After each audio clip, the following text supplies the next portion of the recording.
What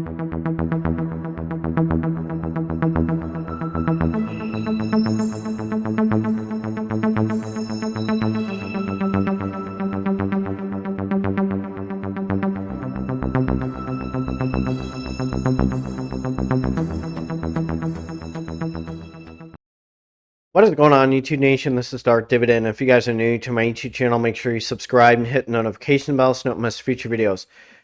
I made it. I did it.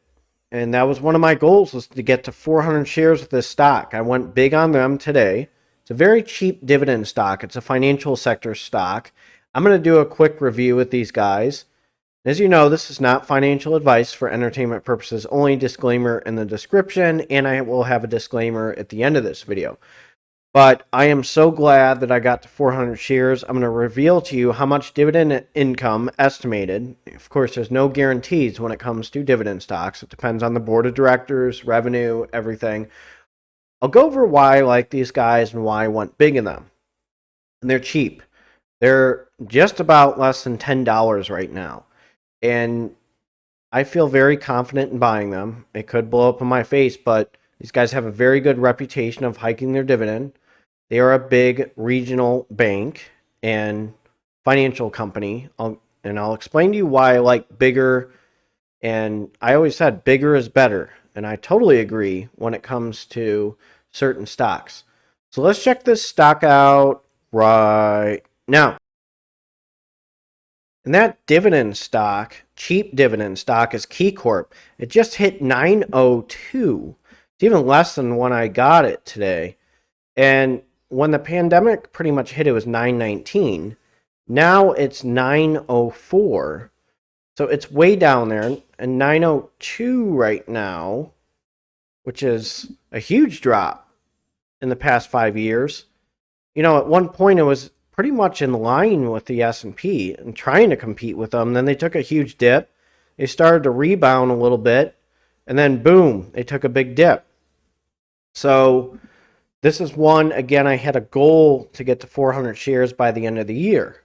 They have a dividend yield right now of 9.10%, a low PE ratio of 5.08. The average volume is 26.74 million. The market cap is 8.41 billion US dollars. G range is 854 to 2030. Day range is 898 to 925. And its previous close was 909. Now, I'm going to explain to you why I like these guys. I'm going to do a quick review on them. And again, KeyBank, which I'm going to go refer to Wikipedia, they do an excellent job actually on certain companies. Their KeyBank is a primary subsidiary of KeyCorp. It's an American regional bank headquartered in Cleveland, Ohio, and is the only major bank based in Cleveland. KeyBank is one of the largest banks in the United States.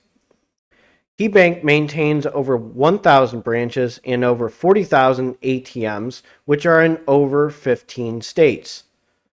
They're also ranked 449th on the 2022 Fortune 500 based on its 2021 revenue. And it has business offices, KeyCorp has business offices in 39 states. That's very attractive. KeyCorp's customer base spans retail, small business, corporate, commercial, and investment clients. Like I said, KeyBank maintains over 1,000 branches and over 40,000 ATMs, which are in. So I always refer to Wikipedia, but they do an excellent job with summing up things, and they're very straight to the point, and they're extremely accurate, because I did some digging too just to confirm everything. KeyBank, the primary subsidiary of KeyCorp, is an American regional bank headquartered in Cleveland, Ohio.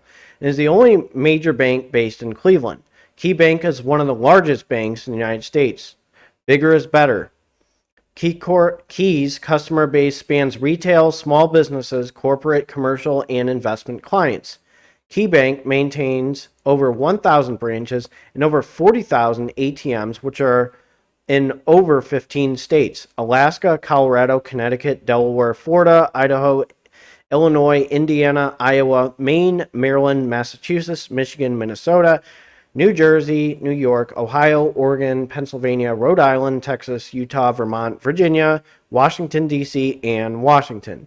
KeyCorp maintains business offices in 39 states. Key is ranked 449th on the 2022 Fortune 500 list based on its 2021 revenue. That's pretty nice. Bigger is better. That's what I always like about KeyCorp and regional banks. They're not big. I'm not going to touch them. That's one thing that's kind of a concern because, it can blow up in their face. They could go out of business. There can be things happening, but when they're a little bit bigger and stronger, they can kind of withstand blows like recession, a pandemic. KeyCorp did okay during those. I know all banks took a big hit, but still, they're still strong since all these events that happen. That's what I really like about these guys. Now let's go over a few more things. Okay, so this is annually in millions US dollars. Look at this. 2016, 5,390. 2017, 6,868. 2018, 7,393. 2019, 7,694. 2020, 7,337. You can blame the pandemic. I'll blame the pandemic and play the pandemic card. 2021, 7,561.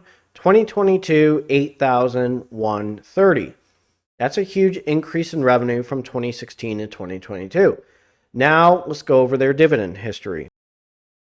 So here's the thing with their dividend history. It's 2011, it's 3 cents. 2012, it's 5 cents. 2013, it's 6 cents. 2014, it's 7 cents.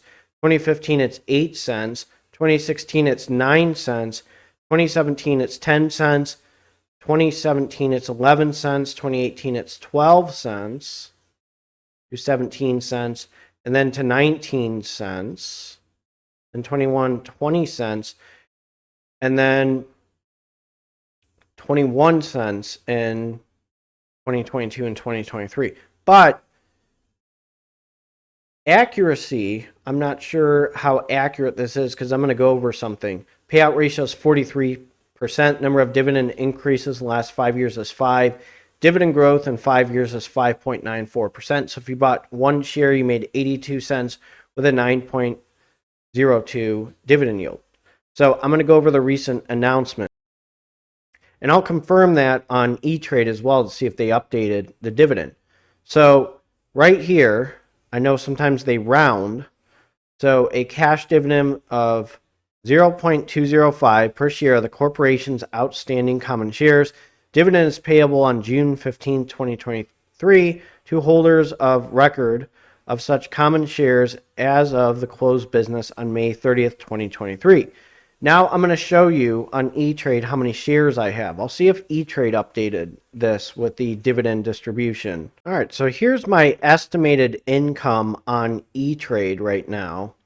Now they changed the dividend distribution of TSLY. Still TSLY is an experiment, but I'm going to see how those guys do in the long run again. I know that they have the cover or the options NVIDIA that just came out. So I'm still going to experiment with some of these and see what happens. But right here with KeyCorp, oh, they put it right here. So Zach's rounded it, okay? I'm glad that I'm doing multiple sources. That's why I always do it this way. So right here, I'm at 405.389 shares with a rate of right here 0.205, and I'm earning quarterly $83.10. So that's one thing that's very nice. And the dividend snowball effect is kicking in with KeyCorp. And of course, I'm going to reinvest my dividends. I mean, that's very nice. So each time I reinvest, I'm going to be buying more shares. So that's the beauty of compound interest with buying dividend stocks that usually hike their dividends. Of course, it might be a little bit until they hike their dividend. By the way, Main Street Capital just made a dividend announcement. I'll probably do a shorts with that, with their dividend hike. So, this is one thing that's nice. And I did buy KLIP. I'm going to do a review on them, and you guys will see why I bought them tomorrow. They're a little bit more reliable than TSLY. So that's my dividend income with KeyCorp, and I made it to 400 shares. So I like these guys. I like, that's very nice. And this is something that was a goal that I had this year, and I did it. And I'm so glad that I made the move buying KeyCorp, and it's just a great feeling. It's a good accomplishment for this year because remember, just going to get bigger and bigger, and I'm going to buy more shares. And I'm very excited. Eventually I'll hit $100 quarterly. And again, I have a goal of $2,000 to $4,000 in quarterly dividends, and honestly, that's starting to be a lot more realistic. And I can go bigger. I honestly can go bigger. And now I'm starting to realize that I could retire on dividend income, and it's actually a possibility. So my channel, again, I'm not an influencer. Don't call me an influencer. I am just somebody that's a strategist with showing you my dividend investing journey. So I just want to make it clear. And I'm going to have a video for you guys, and I hope you guys have a great Friday. And I'm going to jump to my disclaimer. You guys take care and have a good one. So as a reminder, this is a disclaimer notice. This is not financial advice for entertainment purposes only. Disclaimer in the description. Always consult with a financial advisor regarding financial advice. I do not give financial advice. I will tell you I do not give financial advice. There's always a risk regarding investing, and you can lose a lot of money. My channel is for entertainment purposes only, and I reveal to you my dividend investing journey. Do not take this with any form of financial advice in these videos. I hope you enjoy my video, and make sure you subscribe and hit the notification bell so you don't miss future videos. Thank you so much for watching this.